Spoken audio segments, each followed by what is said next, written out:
உப்புண்டை செஞ்சிட்ருக்கேங்க. Evening snacks. இங்கே பாருங்கள், எண்ணெய் ஊற்றி கடுகு போட்டு கடலைப்பருப்பு, வெங்காயம், காஞ்ச மிளகா, கருவேப்பிலை, கொஞ்சமாக பெருங்காயத்தூள், உப்பு போட்டு வதக்கிட்டுருக்கேங்க. நம்ம மாவை பச்சரிசி நல்லா ஊற வச்சு கொஞ்சம் நொய்யாக அரைச்சிக்கணும் ஃப்ரெண்ட்ஸ். இங்கே பாருங்கள், நொய்யாக இருக்கணும். அரைச்சிட்டு இங்கே வதக்குறோம்ல, அதுலேயே நம்ம இதில் போட்டுக்கணும் ஃப்ரெண்ட்ஸ். அதுலேயே போட்டுட்டோம்னாக்கா நம்மளுக்கு இந்த மாவு கொஞ்சம் வதக்கணுன்னா பச்சை வாசனை போகும்.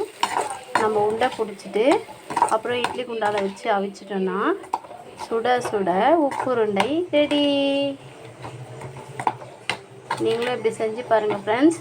இது ரொம்ப ஈஸியாக இருக்கும். சில பேர் என்ன பண்ணுவாங்கன்னா, மாவு எடுத்துகிட்டு இதை தாளித்து கொட்டி அதில் உருண்டை பிடிச்சி அதை இட்லி குண்டால வைப்பாங்க. அப்படி செய்யாமல் நீங்கள் இப்படி செஞ்சிங்கன்னா, நம்ம மிக்ஸி ஜார்லேயே கொஞ்சம்